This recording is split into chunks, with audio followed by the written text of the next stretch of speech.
Welcome back, everyone, to episode 25 of the Post podcast. We have a special one tonight. Playoffs starting, buddy. So, how you doing?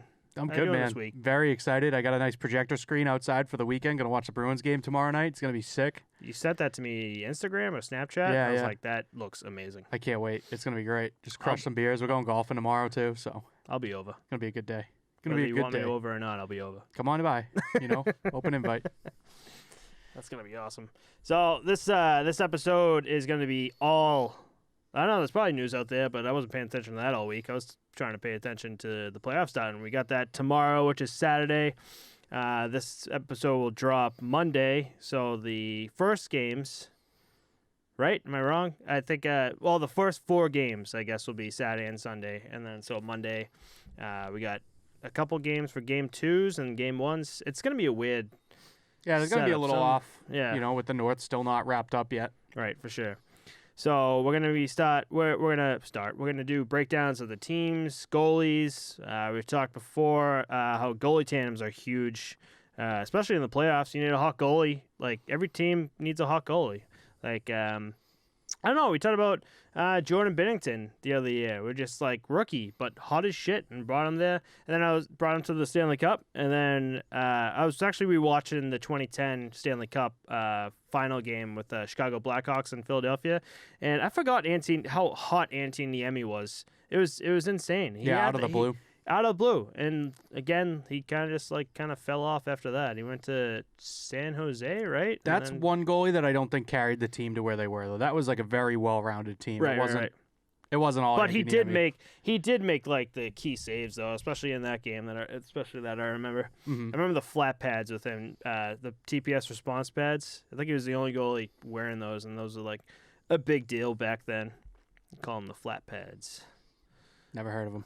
Never heard of them? No. It's like it's pretty much no knee roll right here, and but there's no bend either. That's so weird. Yeah, it was weird. I don't know, but just him. So, what do you say? We dive into this? Start off in the East? We're going to start off in the East. I'm pretty sure this is going to last the entire episode, but I am ready to do this, buddy. So in the East, we got the Penguins versus the Islanders. The Penguins are in first place. The Islanders are in fourth. Their goalie tandem, I would say right now, is good, but not looking good currently. They have Tristan Jarry and Casey DeSmith, who are both out, injured. And they have Maxim Lagasse? Lagasse. Lagasse. I keep wanting to say Legacy. So, for the Penguins, Tristan Jarry is actually expected to be back from injury for Game 1 against the Islanders. I read something about him practicing today or yesterday, and he was actually in. So, Tristan Jarry will be back. As for Casey DeSmith, he was out injured, and he came back to practice today, even though he was injured and actually left practice with a lower body injury. So, he won't be back. So, you're going to have Tristan Jarry back. Just coming back from injury, and Maxim to back him up. What do we think about the Penguins right now? I mean, it's all going to come down to how their goaltending shakes out, because this is a very deep Penguins lineup. Right. You have Evgeny Malkin on the second line, Jeff Carter on the third. I think they're looking pretty good. Brandon Tanev on the fourth line. And their defense, too. Cody Ceci, Chris Letang, Dumoulin.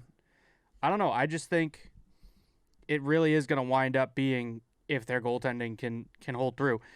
During the season, the Penguins were 6-2-0 against the New York Islanders, and the Islanders were 2-4-2 against the Penguins. So, obviously, the Penguins blew them out in the season. But I think, like I said, it's honestly going to come down to how the goaltenders fare, because Samsonov and Sorokin have been hot, too, on the other side of the line. So you are right. It comes down... we just talked about this. All-around team. You talked about Chicago Blackhawks being an all-around team, and that's what it does come down to. But we also talked about how the playoffs, you never know at all. You never know. Like, Penguins' first place can absolutely be smoked by the Islanders. Mm-hmm. But in the beginning of the season, Islanders were smoking every team. Like, they were first place for a while, so you never know. Like, this is a weird tandem where, this is a weird matchup where the first place team for, I would say, at least half the season is now in fourth. facing the Penguins, who are now in first place, who are what, like third, fourth? At one fifth? point, yeah. And At I mean, one point? this is the tightest division with first place and second place both having 77 points and fourth place having 71. So, Right. I mean, it's not really 1 versus 4 doesn't. It's not the whole story here. Right. You know? Right. But I think it will come down to coaching. It will come down to veteran players saying, hey, this is a total different game than what you're used to. The most important thing in playoffs is health. Like, if you can stay healthy through the playoffs and grind it out, that's how you win. You're good. And even not health, too. You hear about guys coming in, like Zdeno Chara the other year. Remember, he came in with like a broken jaw, just like playing through. So, like, you got to, like, one, be healthy, two, be able to play through pain. And that's where depth comes in, too. Exactly. So, we're going to move on to the Islanders. Not really move on, but we're going to stay on the same game here. So, the Islanders have Semyon Varlamov, who's 1-3 against the Penguins this season, and they also have Ilya Sorokin, who's 1-1 so far with the Penguins this season.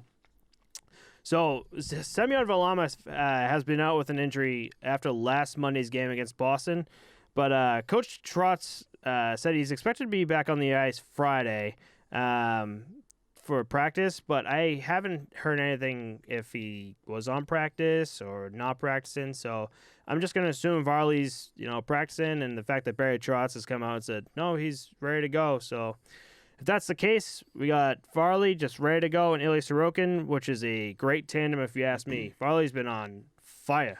Yeah, and I don't think tandem goaltending gets you to the playoffs, but I don't think it's something that's going to be part of the playoffs.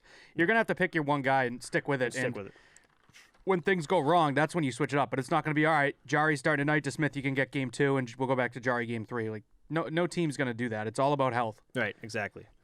And for the first line of the Islanders here, Leo Komarov, Matthew Barzal, Jordan Eberle, great players. You got Anthony Bouvelier, you got Brock Nelson, Josh Bailey, Kyle Palmieri, Jean-Gabriel Pajot. You're butchering these. I'm killing it right now? Mm-hmm. Really? What did I miss? Anthony Beauvillier. And Jean-Gabriel Pajot. That's what I said. Okay. I know. Did I really butchered Beauvillier? Yeah. What did I say? Beauvillier. Oh, I fucked that one up. Okay, sorry. You're good. Oliver Wahlstrom, Matt Martin, Casey Chizikes, and Travis Zajac. So, I mean, you got Kyle Palmieri and Travis Zajac, who we talked about, the big pickup from New Jersey. Just all depth. These guys are just ready to go. Now, we're going to talk about defense here. The defensive pairings, because you need all around. You got Adam Pelech, Ryan Pullock, Nick Leddy, Scott Mayfield, and then on the third line, you got Andy Green and Noah Dobson. Nice job. Killing it. Got all those. So, like, they have the guys. Like, I don't know. I think their defense is a little lackluster, if you ask me. Right. I think they really have just their top pair, and it kind of falls off after that. Nick Leddy's really good, but I don't know. The one thing that's going to make and break this series is that the Penguins are one of the best power plays in the league, and the Islanders are one of the best penalty kills. But they're both one of the worst power play or penalty kill on the other end of it. You know what I mean? Right. So where the Penguins are really good on the power play, they're shit on the penalty kill. So it's gonna come down to whose power play's clicking and how good the Islanders penalty kill can keep up. Right. Who do you think is the most? I'm looking at these names too. Like, who do you think's the most like veteran guy on this team? Are these like guys? Eberle, right? Like, I'm thinking Eberle too. He's been around a lot longer than you think. Zajac's been around for a bit, and Palmieri, I think. Right. So I think Jean-Gabriel Pajot too. The majority of these guys like, kind of like, finally first seeing like playoff action. I think no. The Islanders were in the playoffs last year, right? I think so. Yeah. I'm pretty sure they were. Right. So, I mean, and they had not a deep run, but a decent run, and they got that experience. And I think this year is the year for them to really prove themselves. And I think they honestly could over the Penguins. Like, if the Penguins aren't out the gate hot, I think the Islanders have a good chance to beat them here. All right. Who you got in this series? You ready to make a pick or not yet? I'm ready to make a pick. So, again, I'm a big Penguins guy. But the problem is the whole goalie situation they have going on. Tristan Jarry's, well, I mean, he'll be back, but injured. Like, is he coming back 100%, or is he coming back just like, I guess I'm ready to go, but like still injured? And if that's the case, does he go out? And now you got Maxim Lagacé, and then who's gonna who's going to come in to replace him. So then you have like these two you never know. And now you're working on like the offense and defense, just to help stop like, these grade A chances from coming on, like goalies that, didn't play the majority of the season. They were stuck in like the taxi squad. If that's the case, wouldn't you want to side Islanders? I think I originally said Penguins, but I think I'm going to go with the Islanders on this one. Yeah, I mean, I think in every playoff you have to pick an upset, and out of all of these matchups, I think the Islanders are the upset to pick in this entire playoff series. Mm-hmm. So for sure. So how many games are they taking it in?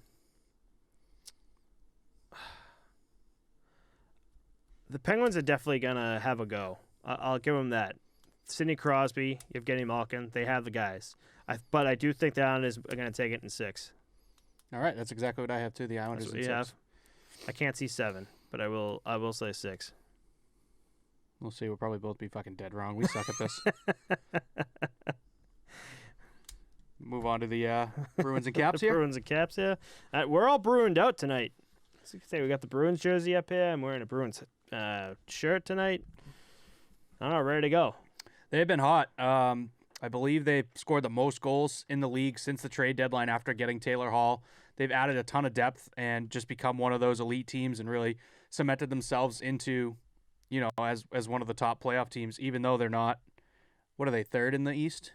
Yeah, they slotted in at the 3rd spot, Mm-hmm. They have the guys. I think they got hurt. They got those injuries at like the right time. Like they hurt but still made the playoffs, but the majority of that team's now back like full health. So is it like the right time to come into the playoffs? Like, are they gonna just come in just absolutely? Ready to go? They got hot at the right time too. They are clicking right now. With the forwards. So Taylor Hall came in. I think we talked about that trade too with Taylor Hall. I'm like, I think I said like he can easily come in to Boston. Like everyone was freaking out, but I'm like he can easily come into Boston and just shit the bed. But he hasn't. I think playing. No, and I think that says more about Taylor Hall than anything else. Like it kind of seems like he didn't give a shit in Buffalo. Right. He doesn't. He either didn't give a shit or like.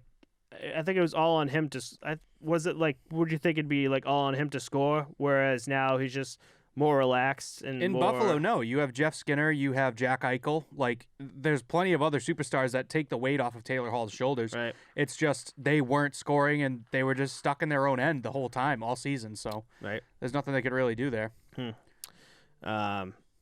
Speaking of, well, we'll move on to the goalies for the Bruins. We'll talk about those first before we get into the Bruins here. So, big news, Halak is actually going to be pushed to the taxi squad. I think that's what I read. Yeah, I think Swayman's, 5-2 on the season? I'm not 100%. Swayman's on absolute fire. So, Jeremy Swayman's going to be backing up Tuukka Rask in the playoffs this postseason, sorry. Tuukka Rask is 1-2 against the Caps this season, and Jeremy Swayman is 1-1. Very close, but Tuukka Rask is definitely your guy in this. Definitely your guy. Until he decides not to be. And then you got Jeremy Swayman who's just like, okay, yeah, I'll take it. I mean, when Tuukka left last postseason, I get why he did. It was a family emergency. But then Halak came in, and Halak's supposed to be the guy. And I remember last season, the Bruins picked him up. Like, why the hell did you pick up Yaroslav Halak? And he actually surprised me for that season. I was like, wow, this guy's doing real good. But then playoffs hit, and then Tuukka Rask left, and then Halak came in, and I was like, oh, man, like, Halak did not look good at all. And he's not looking good toward the end of the season. And you saw how pissed off he was when he lost his job. You saw him breaking his stick. He knew that Swayman was taking that job from him. Right. And he did lose his job, I would say, because at the end of this postseason season, whatever, Tuukka Rask and Yaroslav Halak's contracts are up, and I think Tuukka Rask is going to get that contract extension, and Halak is going to get the wave goodbye. I think we're going to see, like, now we talked about this earlier on, but I think we're going to see Tuukka Rask walk. You think so? I think so. I mean, $7 million for him to come in and play. I heard that he only wanted to play 2 of the last 6 games. Like, why are we paying you $7 million if you're only going to play a third of the games? Yeah. So I don't know.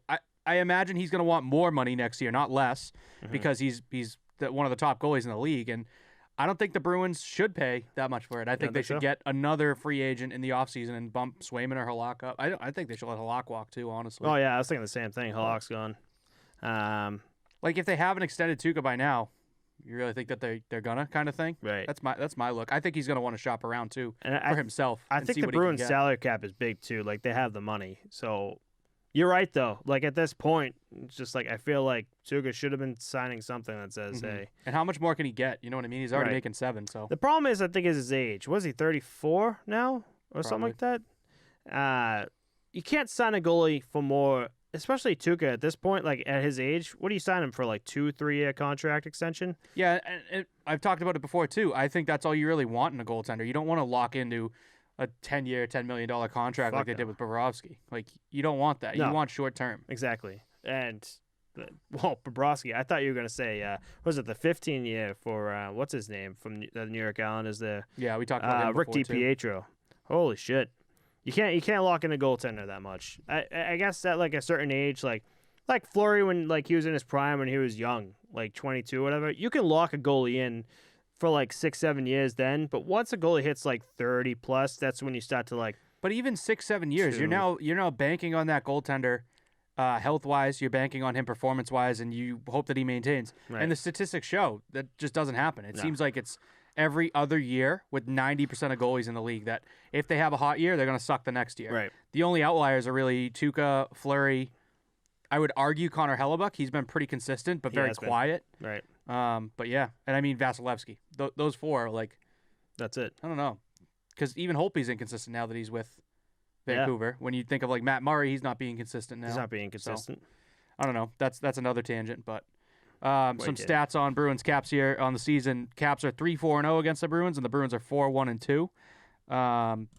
And their top scorer is Nick Backstrom with 9 points. Brad Marchand with 13 for the Bruins. Looking at the lineups here, I'm going to go ahead and say that the Bruins are in a better situation than the Capitals based on just injuries alone. John Moore is the only injury for the Bruins right now, and the Caps have Kuznetsov, Oshie, and Samsonov out right now. Big ones. But I think Kuznetsov is coming back. Not 100% on that. But in net, that leaves them with Vanacek and Anderson. So back end, they have John Carlson, Orlov, Chara. I think Samsonov will be back, if I'm not mistaken. I think Samsonov was on COVID-19 protocol. Okay. But I think he was the one that got in trouble for not following COVID-19 protocol. So like when he's on protocol, because I think he had it was all the Russians on the team hanging out. He in the had locker disciplinary stuff too. So I don't know if he's going to be back. That was from a while ago. That was like middle of the season. Right. So he must be on it again. Maybe he's back. Maybe he'll be on his way back, and then you have Samsonov and you got Vitek Vanacek. But in my head, Samsonov is definitely backing up. Yeah. Vitek Vanacek for sure is getting that starting position.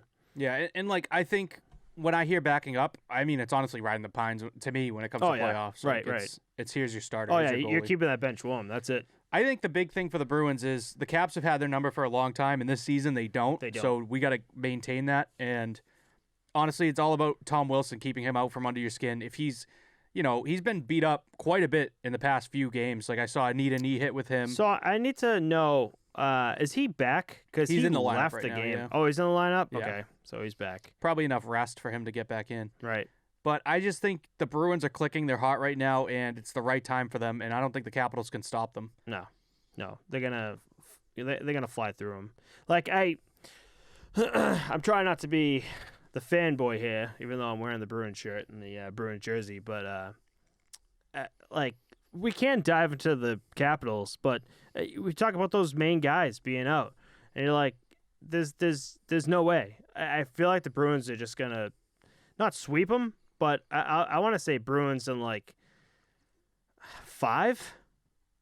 I have the Bruins in 6. 6? As much as I don't want to pick them. Right. Like, I don't want to be that hometown guy, but, like, the Bruins are just so hot right now where just, like, I can't see any. Like, I think Washington will at least get 1 off of them, but I still think the Bruins are going to take them in 5. Mm-hmm. You think so, too? Yeah, I got them in 6, but I think six. It'll be a little bit harder of a series for the Bruins to close out. Maybe. We'll see what happens. So I got Bruins. So I got Islanders in 6, Bruins in 5.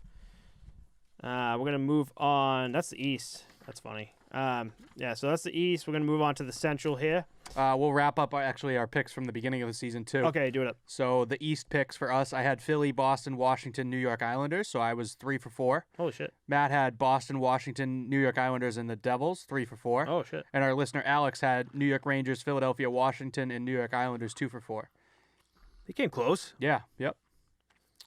Forgot we did that. When was this? This was like episode probably 4, 3, right before the season started. That's when we were trying to do. Like the games, like who's gonna win every game on Discord. Like, yeah. That got way too much. Yeah, it's so a lot. quick. It's a lot, but it was fun. While it was good. Yep. What are you moving on to? Did we do the Central too? We did them all, yeah. But all? I'll do them like this. So we'll cover the Central first, and I'll tell you where we left off. Cool. Sounds good. All right. So on the Central, you got Carolina versus the Preds, and then the Panthers versus the Lightning. So Carolina has Alex Nedeljkovic. He's 2-1 against the Preds this season, and then James Reimer, who's 3-0 against the Preds this season. Peter Mrazek did come back from a lower body injury. I think it was this week or last week, but I don't see him starting. I think he's played like 12 games this season so far, so he's back. But I still think Nedeljkovic is going to get that starting spot, and Reimer's going to be right in the pine, as we like to say. And then the Preds have UC Saros and Pekka Rinne. UC Saros is still getting that starting position. I can't see Pekka Rinne doing it. UC Saros has been unbelievable for like the past 2 months this season. So with that said, what do we got going on with Carolina? What do you Carolina, feel? I'm seeing Mrazek and Nedeljkovic as their 2 goalies too. Projected lineups. Projected lineups? Yeah, this isn't confirmed or anything. Obviously, that Aho line with Teravainen and Niederreiter is phenomenal. Mm-hmm. The Hurricanes have been a sneaky team this season. I don't think we really talked about them much. No. They have been like rolling through teams and just very hot this season. They finished first in the Central, obviously. Mm-hmm. And, I mean, in my eyes, I think the whole story's been Tampa, Florida, and no one's really paid attention to Carolina. But, I mean, Brady Shea is there. I didn't even remember that from the Rangers. He came there. Right. Dougie Hamilton's been playing hot. And, I mean, the goaltending all around. The 3 of them have played really well this season. So just slowly making headway. That's what they were doing. Because I noticed them when we were getting ready to talk about the the playoffs. And I'm like, whoa, where did Raleigh come from? Like, top team. Because that's when I was getting into that whole Nashville and Dallas situation. Because Dallas was so close to just kicking Nashville out. And I was like, why is Raleigh like number 1 on this in the Central here? But no, you know why? You know why I think they kind of fell apart, fell down from us like paying attention to them, because there's no fans on the stage. They don't do all that fucking Fortnite bullshit after the games. yeah, that's why you didn't pay attention to them. I'm a big Carolina guy. I love Sebastian Aho and Teravainen. They're honestly like 2 of my favorite players. They're really good. Yeah. Wow. Yeah, and I love their alternate jerseys too with Those the flag. are Those are sick. I love those. Sebastian Aho's. Yeah. Unreal. It's just like he's one of those players that's in such a small market that they don't cover him enough. I mean, he's obviously talked about a lot, but the team is just not covered enough, you know? No, not at all. So for me, for the Preds, so the first line, we got Philip Forsberg, Ryan Johansson, and Matt Duchene. Hell of a first line. For the second line, you got Rocco Grimaldi, Rem Pitlick, and Eli Tolvanen. Third, you got Nick Cousins, Brad Richardson, and Matthew Oliver. And then on the fourth line, you got Yakov Trenin, Michael McCarron. I knew I said that wrong. And Turner Jeannot. These names are killing me, buddy. And for your defensive pairings on the first line, you got David Ferentz and Dante Fabro. On the second, you got Eric Goodbranson and Matt Benning. And then on the third, you got Jeremy Davies and Tyler Lewington. I don't know, man. Like defensive wise, like these names just like don't come out to me at all. Dante Fabro does, but like as you can see too, some of these jerseys don't even have numbers on them. So these are guys that they're calling up to cover for the injuries they have. Right? They're missing Matthew Oliver, Mark Burowicki, and Victor Arvidsson, which are huge names to be down. Oh yeah. And I don't know. Like, is Nashville starting to become like an all-around team? Remember years ago where just like they were just pushing offense. Yeah. And they didn't have the D. They had I think it all started with was it Shea Weber? Yeah, Shea Weber. And then didn't they have PK Subban at one point too? Yep. So they were trying to get like good defense. But I mean, Carolina, an all-around team. Carolina, it doesn't seem like their lineup is missing a lot of bodies. But then you look at their injuries, and they're missing Jordan Martinook, Brock McGinn, Cedric Paquette, and Jacob Slavin. But the Big holes names. that they have are a lot, I guess, more covered than Nashville is. Nashville is very exposed right now, and they're really going to need Pekka Rinne and Juicy Saros to really step up. But honestly, I don't think it's going to happen. And if I had to pick a sweep for the series, it's going to be for the playoffs. It's going to be these guys. Carolina's going to sweep the Preds. You think Carolina's going to do it? Yeah, Carolina in 4 for me. No, it sucks. I do want to see the Preds. I do want to see Pekka Rinne raise that Stanley Cup. But I also don't think it's going to happen this season. So I have to go with you and say Carolina Hurricanes 2. What'd you say, 5? I said 4. You said 4. I think... Oh, man. I mean... if you want head-to-head to 6-1... I'm sorry, 6-1-0 for the Hurricanes over Nashville. Holy shit. Nashville 1-5-1. Jesus Christ. No, you said a sweep. I'll give him one game at least. I'll say 5. All right. Ready for the Battle of Florida? Oh, yes, I am. If we can't have the Battle of Alberta, we're going to have the Battle of Florida instead. This is beautiful. So I said Carolina in 5. So, oh my God, dude, this is the one match there's 2 matchups I want to see. Those are 3 matchups I want to see the round 1, and this is one of them. So you got Panthers and Lightning. So the Panthers, they have Sergei Bobrovsky, who's 3-2 against the Lightning this season, and Chris Driedger, who's 2-1 against the Lightning this season. And then for the Lightning, you have the one and only Andrei Vasilevsky, who's 2-4 against the Panthers this season, and Curtis McElhinney, who's 1-1 against the Panthers this season. Now, little fact about Andrei Vasilevsky and the Panthers, his GAA and save percentage is the worst against the Panthers this season. Of any team that he's been against? Any team he's played with. Wow. The Panthers have his number, and they played him last week. They played him this week, I think Tuesday, Monday, and Florida won 5-1, and this is the first time in a while that Andrei Vasilevsky looked like this backup goalie who just got brought up from the AHL to play. Like, I've never seen him just get shitted on as bad as... Like, Florida was all over Tampa that game. Like, I don't know if Tampa sees, for some reason, is looking at Florida like, oh, yeah, it's just a team. And just, like, not playing the hardest, or just, like, Tampa knows their play style, knows how to get by him, knows where to shoot on Vasilevsky. But... before we get into a dive on the team here, I already have Panthers taking it. Okay.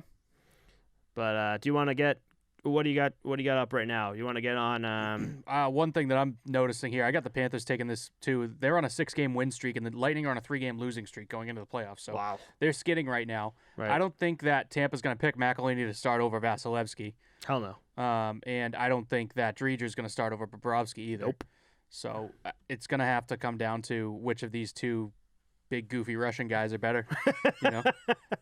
So Tampa's missing Anders Nielsen and Barclay Goodrow right now. Obviously, this team is a wagon. They're looking to repeat from last year. Yeah. I just think that a repeat is not going to happen. No. Another thing that disappoints me is the way that the playoffs are set up this year. We have to see one of these teams leave. Like, I would love to see both of these teams go on a good run, or at least play each other in the finals somehow. Like, exactly. I don't know how it would shake down if that was even possible. Round, but for sure. Yep. Yeah, obviously one of them has to go first round. So, and then on the other side, you want to tackle Florida? Yeah, so I'm going to tackle Florida here. So the first line, you got Carter Verhaeghe, Alexander Barkov, and Anthony Duclair. Now, if you watch any Florida versus anything highlights, those 3 names come up so much in the highlights. These guys are excellent players. And then you got Jonathan Huberdeau, Sam Bennett, and Owen Tippett. On the third line, Frank Vetrano, Alexander Wenberg, and Patrick Hornquist. And then on the fourth, you got Ryan Lomberg, Noel Achari, and Mason Marshman. They're just as stacked. Not maybe not like as well known as like the guys from Tampa Bay, but great players like all around, I would say. Sam Bennett was a great pickup. Noel Achari has been very good for them, especially on the fourth line. Jonathan Huberdeau has been really good. He's a good playmaker. And then you got the fourth line that's just like constantly scoring. Barkov or Hagee, like they're all over the place. So I don't know about just as stacked. When I'm looking at their third line of Vetrano, Wenberg, and Hornquist, and I look at Tampa's third line, Coleman, Gord, Colton, I mean, like, even their fourth line on Tampa, Maroon, Tyler Johnson, and Matthew Joseph, I mean, both of those lines are better than their third line, which means they're better than their fourth line in my eyes. So I think it really comes down to the defense here, and I think Mackenzie Weegar and Keith Yandel, Radko Gudas, Montour, like, I think they're the ones that are gonna get it done. And again, it all comes down to goaltending. It seems like they have Vasilevsky's number, and I think that's the real key to success here. Gotcha. So we'll get into the defensive pairings too. We're gonna keep going. Oh no, you already said Weegar. Okay, gotcha. I see what you're saying. So who do you got? You still got Florida? You got Tampa Bay? Yeah, I'm gonna take Florida in 7. I want to see this one go the stretch and see them duke it all out. Yeah, I would love to see that too. And just beat the shit out of each other and then get murdered in the next round against Carolina. Like, that's the tough part about this. These two phenomenal teams are both gonna beat the shit out of each other so bad that the winner is just gonna be so beat up and have to go to Carolina. And Carolina's gonna win 16 games straight and take the cup. That's the worst part about this. That's the worst part. You're like, oh, this is gonna be a great matchup. But again, like, you're right. I'd rather see this later on down the line. They're going to go Game 7. Carolina is going to sweep, and then they're going to have time to just, like, relax, maybe get their shit together, and then Florida or Tampa is going to come right off of Game 7 exhausted and be, like, coming against the Carolina Hurricanes team. Hopefully Tampa doesn't have to play 4 overtimes again this postseason. Holy shit. Some of the overtimes, man, are insane. I think the longest I've seen was 6. Am I wrong? Yeah, what was that? Didn't they set the record with Tampa and Columbus last season in the bubble? Yes, that's right. Yeah. Yep. Who you got in this one? I said Panthers. How many games? Panthers in. Oh, sorry, my bad. I didn't say it. So you said Florida in 7. Mm-hmm. I would love to see Florida in 7, but I'm gonna say Florida in 6. There we go. I was gonna say 5, but I think Tampa is going to have a few games. I think Tampa's going to give them a bit of a run. Right, exactly. So over to the West. Actually, no. What did we say for? So in the Central, I was 2 for 4 with Tampa, Columbus, Florida, and Dallas. Dallas really disappointed me here, and I don't know what the hell I was thinking picking Columbus. Matt had Tampa, Nashville, Columbus, and Carolina. Nashville bailing him out there. He's got 3 for 4. Nice. And Alex, Tampa, Nashville, Dallas, and Carolina. So Dallas disappointing him there too, 3 for 4 as well. So. He's a Dallas guy. Yeah. Dallas guy. He's really a Chicago guy, though. But he's really a Chicago guy. Where are you from, Alex? Dallas? We want to talk about the Chicago Blackhawks?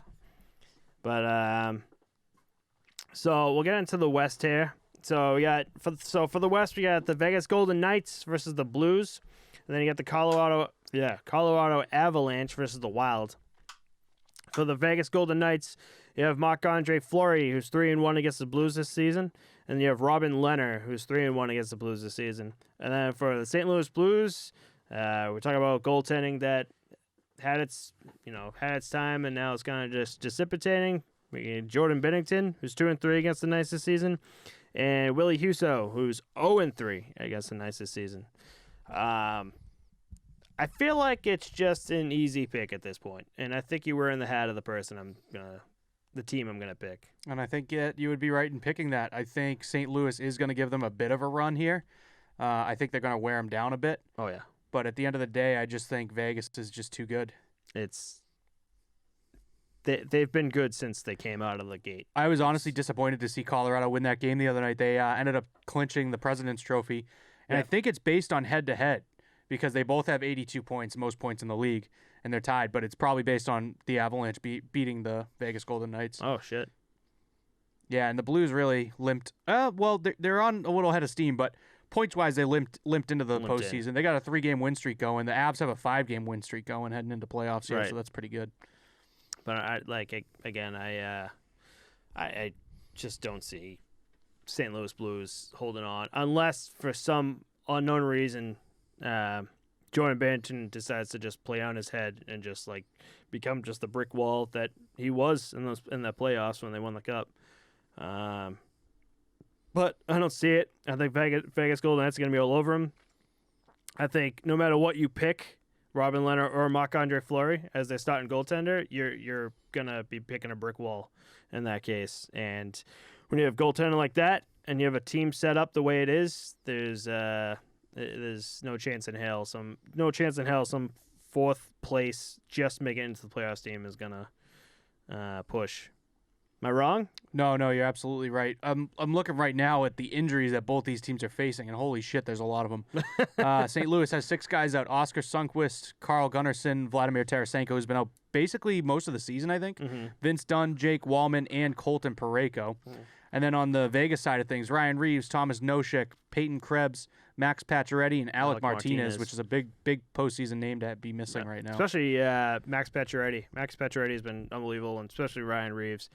But who do we got up? It's funny, they don't even have 4 complete lines on the website line prediction right now. Oh, so we got Janmark, Stone, and Stevenson on the first line with Marchessault and Will Carlson on the second line. Riley Smith too stepping up. Mm-hmm. Alexander Tuck on the third line. That's some good depth there. Yep.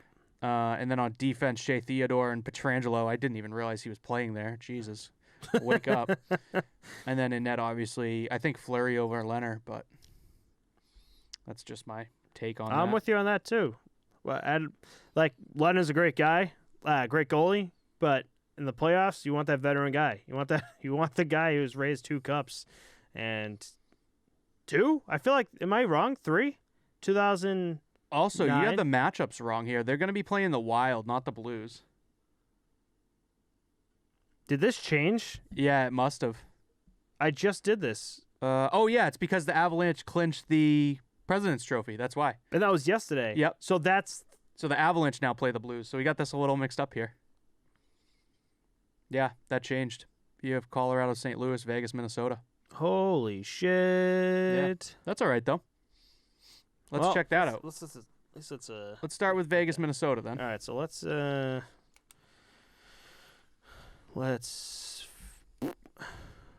I pooped that one up.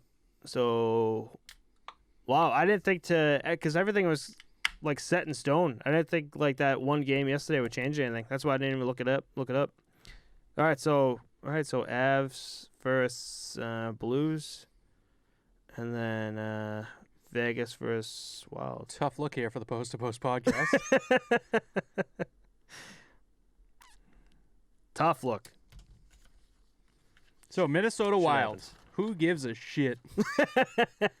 I don't know. The Wild have never really done it for me. Kaapo Kakkonen and Cam Talbot in net here. Still Vegas. Dumba and Ryan Suter. I mean, this Kirill Kaprizov, man, this is unreal, the shit that he's pulling in Minnesota. Unbelievable. So this will be great to see him get some playoff time experience. Right. Why am I not even seeing him in the lineup? This site sucks. Joel Eriksson Ek, Greenway, and Foligno on the first line. That's Marcus Foligno, not Nick. Mm-hmm. Zach Parise, Ryan Hartman, and Marcus Johansson. Yeah, I don't know where the hell Kirill Kaprizov is, but that kid is nasty. He is. I don't know. This doesn't change much for me. Looking back at Vegas, I think Vegas is going to stomp Minnesota more than they would have St. Louis. I think St. Louis would put up more of a fight than Minnesota's going to. Minnesota is like San Jose. They're in the same pool, same first-round exit kind of team. So I got Vegas taking this one. No, I still got Vegas taking it too. I'm gonna say 5 games. Ooh, okay. I'm gonna say 4. I think it's gonna be a sweep. This is your sweep? It's gonna be a sweep. I could be absolutely wrong here. What do you have on Minnesota goaltending? Let's cover that real quick. Okay. Yeah, that's right. Sorry. So, Minnesota Wild, they have Cam Talbot, who's 2-3. Against the Avalanche. So I'll just go fuck myself. So, Cam Talbot and Kaapo Kakkonen. So, I guess I still have their GAAs here. So, Cam Talbot's been actually I mean, okay at best with a 2.59 GAA, and then you have Capo Kakinen with like a 2.70 GAA, and it like when you compare, like Philip Grubauer is like just a 2.0 GAA, and actually, you know what? Jordan Binnington's a 2.64 GAA, but you have Marc-Andre Fleury's too. It's not bad now. I'm thinking about it, but still, like Cam Talbot's not the goalie that's just gonna be that brick wall, you know. If you're asking me, I think it's Kakinen in the playoffs, but we'll see. I think Cam Talbot is a proven backup in my eyes, and Kakinen's been pretty hot for Minnesota this season in general. Yeah, I mean, I guess we'll find out. Like, you're right. Capo Kakinen has been good.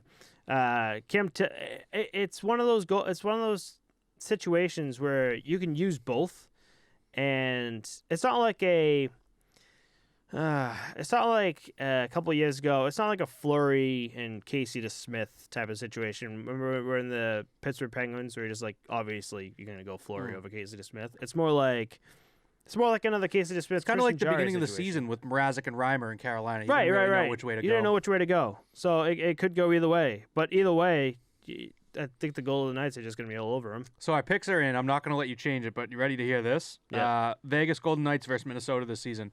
Vegas 3-4-1. Minnesota 5-1-2. Wow. Yeah. So we might be eating our hats on that one. Oof. But we can jump back to Colorado and St. Louis if you're ready. Yep, I'll do it. So Colorado has one of the best goaltending in the league. I got the stats right here. He's second in the league, right below Andrei Vasilevsky. And it's Philip Grubauer, who's got a 2.0 GA we just talked about, who's played 39 games this season, so the majority of the games. And so Jonas Johansson is going to be backing him up. Devin Dubnyk is on COVID protocol. He's been on it since Monday, and that's why they brought up Jonas Johansson and backup Grubauer. So when Devin Dubnyk does come back, or if he comes back, he's going to be riding the pine, because why the hell wouldn't Philip Grubauer be playing? And then if things couldn't get worse on the injury front, we had St. Louis and Vegas when we looked at that matchup. St. Louis with 6 injuries, Vegas with 5. So St. Louis has 6 injuries still, but Colorado has 7 here. Pavel Francouz, Eric Johnson, Matt Calvert, Bowen Byram, Brandon Saad, Nathan McKinnon, and Devin Dubnyk. That's a lot of big names on the IR right now. Good God. I think some of these guys are going to be back in time. I don't know, but from what I can tell, they better fucking hope they are. So, yeah, I see Grubauer and Johansson. And then on defense, Cale Makar, man, that kid is phenomenal to watch. Just unreal. Icy smooth with the puck. I mean, Landeskog, Rantanen, Kadri. Donskoy's been hot this season, too. Right. So it makes me want to see. Sorry. Looking back on St. Louis, though, Ryan O'Reilly, David Perron, Braden Shen, Torrey Krug, like Mike Hoffman, Sammy Bly, Bertuzzo, like they're pretty deep too. I think it's really just a question of goaltending on this team. Right. Can Binnington get his head like calm, cool, collected? So where have they been? L.A. You can't they're the worst teams. Oh, what their streak you're looking at? 5-game win streak. So the last. They're 5 in games a 5 of the games. season. Yeah. I was gonna say their last game they beat L.A. 5-1, and then L.A. again 6-0. But actually they beat Vegas 2-1. I don't think that's the right month. Oh no, that's playoffs. Yeah, you're right. You're right.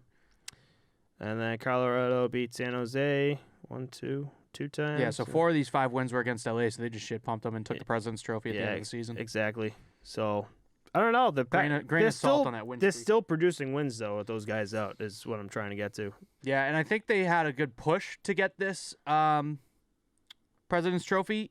At first, I was thinking they should rest guys and not worry about being first. But that gets them a better position, home ice throughout the playoffs now, and they have to play the Blues instead of the Wild. Right. You know what I mean? So that's just all around better. And having home ice throughout the playoffs is huge. Oh, huge. So huge. And then you are right. So I kind of didn't do a deep dive, but I kind of just try to do a little dive into what we were talking about last week. I remember us talking to you about the bubble and what their thought was, but. So, So one thing that was interesting, the guy that one of my coworkers was bringing that up to me. So you're all right. Everything's relaxing. especially with all like, the vaccine shots. Yeah, the CDC announced if you're fully vaccinated, you don't need to wear a You don't mask need to wear a anymore. mask, so that's great.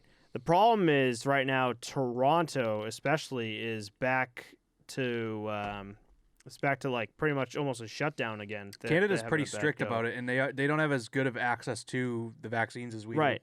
So what happens later on in the playoffs when you finally have, I don't know, some East Coast team playing like the North? What do we got going on? Well, it's only one bracket? team from each division. Right. So if you look at it like that, you're gonna need Toronto. If Toronto comes out of the North, So yeah, and then they're going to be playing either Raleigh or Nashville or Florida or Tampa Bay. So can either of those teams go to Canada if they're going to have the strict... they're gonna have to. And so you said Raleigh, Nashville. Let me check real quick. So Carolina, Nashville, and then Florida and Tampa.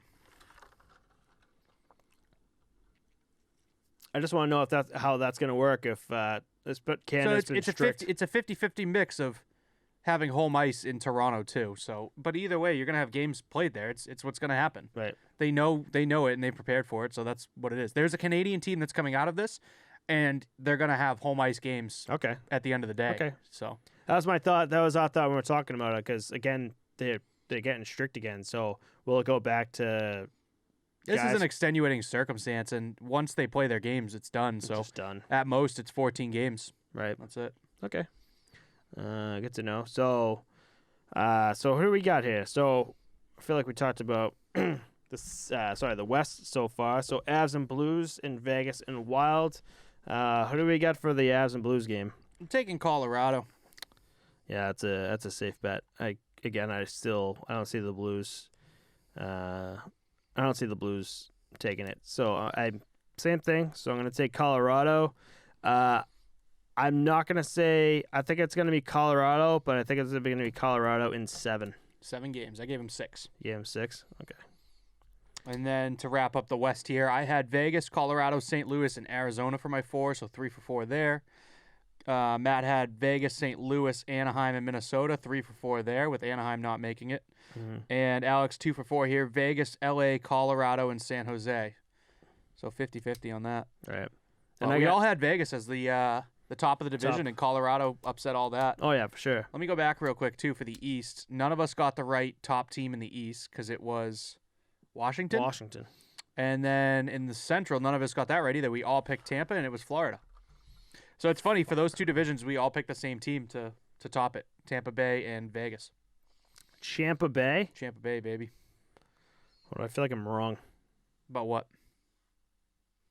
So top team in the East is the Penguins. Oh, that's right. It's the Penguins. And then Capitals at 2. Because Caps were 1. As soon as you said that, I was like, what do I feel like that's wrong? Yep, so it was the Penguins. Yeah, that was another one that came down to head-to-head play, just like the Central, because they both have 77 points. Right. I'm sorry, just like the West. Mm-hmm. So want to head on to the North here? Yeah. Actually, no, sorry. What do you have for Vegas? 5 games. Oh, 5. Okay, you got 4. I Yep. think it's going to be another sweep. Okay, so we're going to move on to the North here.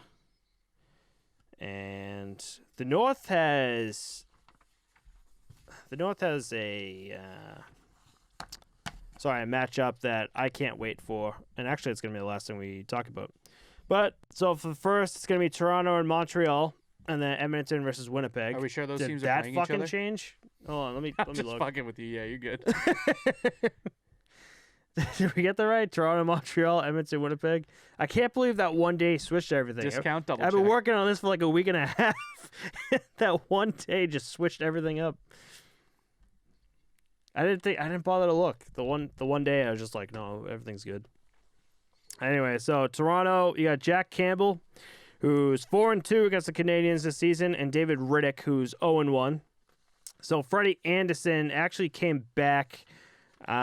He played. Sorry, he's been 3-1 against the Canadiens so far this season. He actually came back and lost 4-3 in overtime against Ottawa this Wednesday. I don't see him playing. I just don't. Anderson or Riddick? Frederick Anderson. Yeah. I feel like it's going to be Jack Campbell and the David Riddick. David Riddick's obviously going to be Ryan Lepine, but I think Jack Campbell is going to get the nod. Yeah, especially when they have Anderson down playing in the minors. It's got to be Riddick. They Right. traded for him, and they got a big piece, so Oh, yeah. I think it's going to be Riddick and Jack Campbell. yeah, Campbell starting. Right, exactly. And then for Montreal, you have and Jake Allen, who's 2-3 against Toronto this season, and Caden Primo, who's 0-1 against Toronto this season. So Carey Price is 1-3 against 1-3 this season against Toronto this season. But so this is where I think Montreal is going to fuck it up. And so he's been out with a concussion until the start of the playoffs. But Coach Dominique Ducharme told reporters, or per CBS, that Price is expected to retake the starting role this postseason. And I feel like that is just the wrong move altogether, because I feel like Jake Allen has definitely deserved that top spot. He actually just won an award for Montreal. What was the award again? I'll look it up while if you want to talk. Yeah, so here we have Toronto versus Montreal in the season. 7-2-1 Toronto over Montreal, 3-6-1.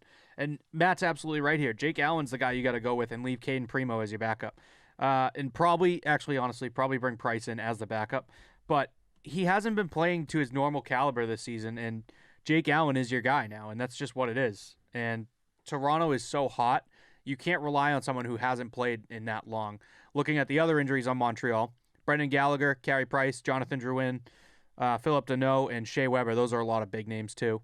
And Toronto's looking a lot better. Riley Nash, Zach Hyman, and Zach Bogosian. So, to go back into the award he just made. So, Jake Allen won the Jacques Beauchamp Molson Trophy. So, the trophy is awarded annually to a member of the Canadiens who played a dominant role during a regular season without earning any particular honor. And that was the best of the average. It's definitely a fucking him. Loser trophy. That's the lamest thing I've ever heard in my life. You played a dominant role in the regular season, but you didn't really earn anything. Like, what a dumb trophy. I would throw that thing in the trash. Of course, it's the Canadiens, though. Yeah, right? It's like the it's their own fucking It's like Nashville, trophy. like lifting conference champions to the rafters when they lost in the playoffs in like the second round. Like, sick, dude. Sick, thanks. Yeah, you look up and you're like, conference champions. I think they had like sick, president's trophy winners, and they raised that after getting bounced in like the second round or some shit. What a dumb thing to do. You see people Loser mentality is what that is. I fucking hate everyone gets a ribbon. Like when the Bruins, like 2011, when they were conference champions. Remember people going around wearing those shirts? I'm like, that is fucking stupid. If they could win the Stanley Cup, like wear that, not like walk around and be like, hey, we won the conference, but we didn't win the cup. But they did win the cup, which either way, it's the dumbest shirt to buy. It is. They either won the conference and lost the Stanley Cup, or they won the conference and then won the Stanley Cup. So that shirt is fucking useless. It's still useless. It's so like dumb. Something they should ship to Africa, like they do with you know about that with the Super Bowl shirts. Yeah. They just make both and Did then they do the whichever same ones. thing? Yeah, and all the trophies because they want them there ready to sell right away. So the other year they had like Boston Bruins Stanley Cup champion shirts, and they're like, "Oh, I can't use this shit." Yeah. Like 2013, 2017. You know, like every year that we fucking go and lose. How confusing it is it for a sports fan to go down to Africa and be like, "The Bruins won that year?" Yeah, like, right. No. But I mean, this Toronto team is just gonna absolutely run over this Canadian team. I think. Don't you? Oh yeah. Toronto is gonna fucking destroy Montreal. They got Cole Caulfield on the first line. That is insane to me. Nick Suzuki, Joel Armia is pretty good too. I haven't heard his name a lot. Kakaniemi, Corey Perry. I forgot he was even on there. It's not even because I feel like they're fucked. They're fucked. They're fucked. They're fucked. If they don't, if Toronto in 5. If Ducharme does ship it, if Ducharme does what he says he's going to do and put Carey Price as like the starting goalie for the playoffs, like that's already saying, hey, we want to get the fuck out of the playoffs as soon as possible. And Jake Allen's gonna be like, the fuck did I do all this for? Yeah, I wonder if they do that and they go down 0-3 if they start Jake Allen in Game 4. Right. You know what I mean? That's interesting. So here's going to be my problem here with this. Montreal's gone, but in how many games? If Jake Allen starts, if Jake Allen starts, I'll say 6. If Carey Price starts, I'm thinking sweep. Okay, so what are you picking? 5? Fuck, I don't know now. if like who do I pick? All right, I'll say. You think regardless Montreal's out, right? Oh, for sure. Okay, yeah. You know what? I'll meet you in the middle there. So I'll say 5. I'll say 5 games they're out. That's what I picked too. I'll say Toronto on 5. And last but not least, we have Edmonton and Winnipeg. It's weird thinking Toronto's going to pass the first round. It is, isn't it? It doesn't feel right. But No. that's what happens when you put all the Canadian teams in the division and say, here, 4 Canadian teams get to make playoffs when none of you made it in years past. Like you have 7 out of 31 teams and you can't make playoffs. Right. It's ridiculous. Also, Vancouver and Ottawa is going to be terrible this season. So all you got to worry about is the other 3. Ottawa 2 teams. also has a chance to not finish in dead last. If Vancouver wins all 4 of their games, then they will pass the Senators. But if they drop any of them, they won't. Am I doing my math right? No, 6. Yeah, they got to win at least 3 to tie the Senators. So the Sens, although they're second last, they have been on a good hot streak. I'll Yeah, give them that they much. turned their season around. They became like an average team at the end Sure, of the season. They definitely have. They were just too streaky. Just way too late, but they definitely came back, and I think I want to see what Matt Murray does in the postseason, just to see like what he does, because we talked about Matt Murray and coming to a different team. I talked to you about the goalie coach from the NHL that kind of explained things, where Matt Murray's coming from the Penguins, who just had a completely different like team setup. Yeah, team we talked build. about that. Right, so if Matt Murray's that guy, they're going to be working with him for the postseason, and God only knows what next season's going to bring. So I don't know. Maybe Ottawa becomes better, but my big thing from the North is Vancouver. I want to know that they became that team that was just like, what the hell are you guys doing? Mm-hmm. But we're here to talk about playoffs, baby. We ain't talking about the Flames that were bullshit. like 1 win away from being in the playoffs and the Canadians being out. Isn't that nuts? And then how about this for a weird stat? The Senators finished with 51 points on the season, better than the Canucks, better than the Ducks, better than the Sharks, the Kings, better than the Sabres and the Devils, and better than the Red Wings and Blue Jackets. Isn't that kind of nuts? They're not as bad as like we shit on them for. No. So, but just interesting. Yeah. Okay, so you have Toronto in 5? Yes. Okay, so we both have Toronto in 5. Picking a lot of the same here. Right. So, on to the last that I can't wait for, and it's going to be Edmonton versus Winnipeg. I think this matchup is going to be definitely one of the best matchups to watch. So Edmonton, they got Mike Smith, who's 4-0 against the Jets, and Mikko Koskinen, who's 3-2 against the Jets this season. Then you got Winnipeg, who's got Connor Hellebuck, who's 2-5 against the Oilers this season, and gonna Laurent need a Red Bull, Brossoit. Oh yeah, who's 0-2. A little thing about Connor Hellebuck, he's played 43 games this season, so he's been their guy for the majority of the season. So he's either going to come in hot, like ready to go, or he's going to come in exhausted, and we have no idea until it all starts. They're 2-8-0 in their last 10, so the Jets are not looking so good right now. But you never know. Maybe that 2-8-0, maybe they just, I don't know. Maybe they're getting playoffs, man. You never know. Maybe they might be getting their shit together now. So the Sometimes Jets are I just missing. can't fucking like express what the fuck I'm trying to say. That was like a Rick and Morty moment. maybe the Jets they'll get it, they'll go for the playoffs, baby. So Brian Little, Nathan oh god, this one's tough. How do you say that one, bud? Bolio and Nikolai Ehlers and Andrew Kopp all out Fucking right now French for the names. Jets. That's a tough one, dude. Boyo? You see that? Boyo. Hey, Boyo. And then for Edmonton injuries, we have Oscar Clefbaum, Slater Kokic, and Zach Kassian. So let's see what we got here. What is that? Edmonton? Yeah, that was their injuries. It's interesting to Let's see go down to McDavid Winnipeg. and Draisaitl on separate lines here, but that's going to make them super deep. That's going to help them a ton. Oh, yeah. Puljujärvi's been awesome with McDavid, and Nugent Hopkins with Draisaitl is probably going to be really well too. And Kyle Turris will be pretty good too, I bet. James Neal on the third line is good depth. Tyson Barrie, Darnell Nurse for your first line D. I just don't see Winnipeg beating this. Like Pierre-Luc Dubois hasn't done too much when he came over. Paul Stasi's been pretty good for them, I think, though. And Mark Scheifele, Blake Wheeler. That's lethal. I'm trying to see. Did you go through Winnipeg's injuries? Yeah, that's that middle name that I couldn't say. Bulio. Nathan Bulio. Nathan Bulio. God damn it. I have no idea.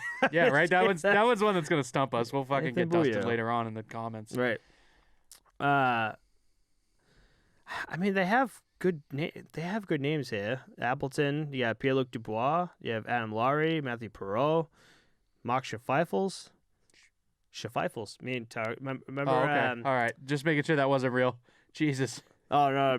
Me and Tar call that. You know, Key and Peele were just like the Liam Neesons. No, You never saw that got me one, Key and stumped. Peele? Yeah. Damn. What are you taking here? Now it just looks stupid. No, someone will get it. It's just not me. No, I've looked stupid this entire fucking episode. No, you didn't, man. You picked Toronto in 5. That's the smartest decision you made all night. So I still think this is going to be good. I could be fucking wrong, but I still think this is going to be good. I want to say it is too, but I just don't see anything in Winnipeg that jumps off the page at me. Right. But I'm still going Edmonton. I'm saying it's going to be good, but I'm still going Edmonton Oilers. How many are you taking them in? I think this is going to go 6. Jesus, dude. You pick the same things as me every time. You're in my mind. You know that? You're in my head. Great minds think alike. So we picked all of the favorites, I think. We picked the Avs. We picked Vegas, right? Right. I picked Islanders. I'll go down the list of what I picked. So I got Islanders in 6, Bruins in 5, Carolina in 5, Florida in 6, Vegas in 4, Colorado in 7, Vegas in 4, Toronto in 5, and Edmonton in 6. So the only upsets we picked were the Bruins and the Islanders. Because you picked Carolina and Florida. Mm-hmm. Picked the Colorado and Vegas, and we picked Toronto and Edmonton. So Mm-hmm. I think we're going to be very wrong because there's a lot more upsets in the playoffs than 2. That's what I love about the And- playoffs. yeah, I don't me care too. that I'm wrong. I sometimes I want to be wrong. I would love to see Toronto just eat shit and be like, holy God. And the other thing, too, I always only pick one sweep, and I usually only end up picking one game 7. And that's and you did the same thing, actually, one sweep and one game 7. That's not how it works. There's so many more got series 2. that go to 7. I got 2 sweeps, Vegas and oh no, you're right. Sorry, just one Yeah, Vegas. just the My one. bad. Sorry. So that is who we have coming out of it. Who do you have for your Stanley Cup champion? Do you want? Oh, sorry. Let me go back. We really want to jump into that, huh? Yeah, I mean, we already picked at the beginning of the season. I figure we'll pick at the beginning of the playoffs, All and right, then so- we'll so- go in. But so- let me cover the North real quick too. Okay. I picked Edmonton, Toronto, Vancouver, and Ottawa to make it 2 for 4. You picked Winnipeg, Vancouver, Toronto, and Calgary 2 for 4. Mm-hmm. And Alex picked Vancouver, Edmonton, Winnipeg, and Calgary 2 for 4. So So the North Toronto- wasn't too good for us. No. So in the North for me, right? Oh, we can really do the bracket. Right I would now, love to see Toronto and Edmonton in the second round. That'd be sick. But who would win that? I think Edmonton. I think Edmonton. So Edmonton would be right here in their conference finals, and then we got Raleigh, right? And then I got Florida. So I got Raleigh and Florida. Who's got that? That's on you. That's your picks. Oh, we both picked that actually. That's gonna be another fucking great series. And we So- also we don't know out of these 4 teams next, we don't know that Edmonton plays Florida. right. It's based on their standings from the regular season. So I don't know, just pick who your Stanley Cup finalist is. Look at your list of who you picked on your written down sheet and who's winning the cup out of those 8 teams. I think that's the easiest way to look at it rather right. than trying to fill out the whole bracket because we don't know who's playing who. Right. Oh man. That's the problem. You don't know who the team's gonna like. All right, okay, so we're just gonna jump right into it. So I guess let's see, who do we got? So Vegas, Colorado. And then what would happen here? So Vegas, Colorado, you got who would win that? Jesus, Matt, just pick. All right, Jesus Christ. Just look at your 8 teams and pick a team. Fuck it. The fans don't want to hear you think out loud. It's gonna be Vegas. It's Vegas. I want to see Vegas. Do you know who you picked at the beginning of the season? No. You picked Bruins? Tampa Bay. Tampa Bay? Yeah. Wow. And I picked Colorado. And I got them leaving first round. Yeah, right? Holy shit. I am going to go Vegas as well. I think Vegas is red hot. Right. I mean, they didn't finish first, but I don't think anyone can really match them. They're just so rounded. I mean, health bomb's the only thing that's going to kill some of these teams. You know? Right, exactly. So Vegas would make it to the conference, right? And you got Washington, Boston, New York, and Pittsburgh. Which listen, you're doing math that the fans don't want to hear. listen, buddy, we're talking about the playoffs. We're talking about what you think the players are going to be. Yeah, you're right. We got next week. We got next week for the second round. We got next week. Maybe. Yeah, maybe. You're not going to be here. Yeah, I'm going to be on a golf trip. Chunking up a nice course down the Cape. It's going to be sick. I came this close to buying you New Balance shoes today. Why? Because you're a dad now. Oh, that's hilarious. I love that. And now you're golfing. I would have rocked them, dude. You're really going dad mode, huh? Yeah. Golfing, New Balance shoes soon. My lawn looks good. Your lawn looks good. Playing with the dog. But, yep, so that's what we got. I fucked up that one. I can't believe that one fucking day. Yeah, I mean, it was the big story in the NHL. I don't know how you missed it. I was too busy looking at fucking IRs and shit. Oh, for anyone who wants to look at IRs and everything, don't trust any website because I was going 3 different. So I found TSN. Goddamn rumor mill. The NHL website doesn't tell you exactly what's going on. Nor do the team websites. The team websites don't have anything updated. So I found that TSN had the site with all the IRs, all the injuries and everything. So I was like, word. So it's a trustworthy site. So I was going through all the injuries for all the teams. And then I saw Casey DeSmith and Tristan Jarry both out. So I'm like, okay, cool. So then I looked up Tristan Jarry to see how long he's out. And one of the top things on the Pittsburgh page is Tristan and Evgeny Malkin are still out. But he's not out on the TSN page. So I'm like, what the hell's going on? So I had to look up. And there's another site, CBS, that has him out on their injured. I'm like, what the hell is going on? And then we just talked about it before we got back that Malkin's back. So I'm like, this has been a brutal week and a half. I'm sorry I fucked up that the one matchup, or I guess the 2 matchups that I had. Yeah, they just flip-flopped. It's no big deal. But holy shit, this week and a half has been just all over the place. I'm like, why can't... It's a professional hockey league, man. Why can't I get any straightforward information with this stuff? I'm shocked 98.5 Sports Hub Radio or just Nesson or some shit has the actual people don't give a fuck about hockey. Yeah, you're right. I'm just talking about actual hockey things. I don't know. It was a lot. This week and a half was a lot, and I'm definitely drinking tonight because I couldn't wait to 1, do this episode, but 2, just at least have it over. Well, it is 9:50, and it is 2 hours past my dad bedtime of 7:50 sharp. I've been doing the 2 a.m. and 5 a.m. feedings to keep Emma happy. And for anyone looking for something new to listen to, I've been cranking Big Booty Mix 19. I'll put the link in the description below because that thing is a fucking banger, dude. It's so good. Everything they come out with is awesome. That's all you guys play on Discord. It's awesome, dude. It's easier than just queuing up a million songs. You just put one song in and you have an hour of music. And it's a bunch of remixes. It's actually cool. It's phenomenal. I love it. So should we tell them about next week? Nope. No? Okay. All right, well. So, with that said, I'll do it after the shot, I guess. What do you got tonight? So I got Crown Royale Regal Apple. I can't fucking talk. Crown Royale. I can't talk. I'm gonna fucking... This fucking guy. But what do you got? 99 apples. Thank you, Matthew, for picking this one for me. I'm gonna go apple. It's gonna tonight. be, in my eyes, it's gonna be... We got Geno's is it gonna be better than espresso? I think it's gonna be worse than espresso, but better than bananas. I think you're gonna be hurting either way. And do you have that water that you had? Yeah, I got it tucked over here. I got enough beer though. That was just a backup plan if my beer was empty. I'm gonna do the you or the me. Oh, that actually smells good. Yeah, Crown Royale is awesome. I used to have that in a Down East cider before I worked for Burke. That shit's Oh, good. really? Yeah, you slap it right in there. Fucking phenomenal. Woo! All right, boy. So happy playoffs. Happy 25th episode. There you go, bud.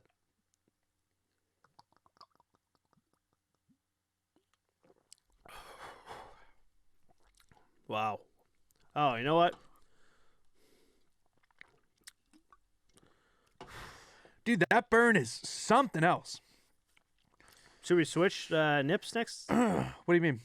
Want me to try a 99? Watch me fucking hurt? No. You can have one if you want next week, but dude, I don't usually drink liquor, and this, like, 49.5%, 100 proof, I feel like a dragon. Like, the burn is insane. Oh, brutal. I'm trying to figure out what this tastes like. Like, it's not bad, but it It's like tastes like well, apple and like cough syrup. That's exactly what it Jesus, tastes cough syrup? like. Yeah. It's very thick, like, texture-wise. Yeah, that's what I'm getting. I used to like Di Serono a lot. That stuff's like fucking the juice they put maraschino cherries in. You know what I'm talking about? Yeah. That's exactly what it tastes like, too, but it's like very thick texture. Oh, I shit. used to drink that stuff straight. What a mutant. That's why I'm as big as I am. Absolute sugar bomb, dude.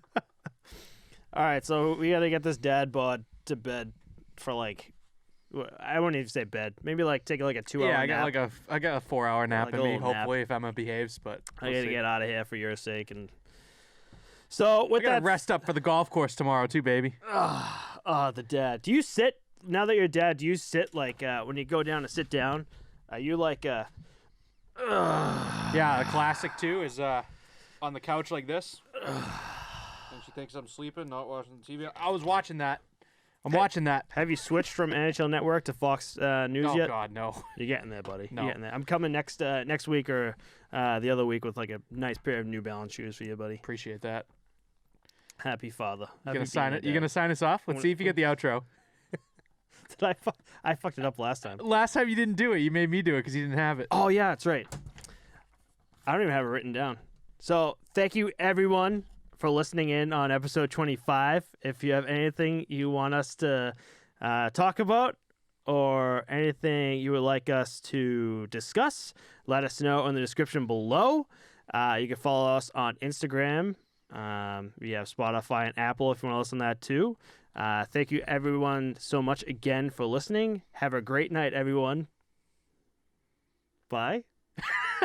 I mean, you hit all the bases. I pretty much was got good. it. Yeah, I yeah. pretty much got it. I'll give you that. All right, cool. I think that might be the new one, maybe. No, Hopefully not. We'll We'll see ya. All right, bye guys.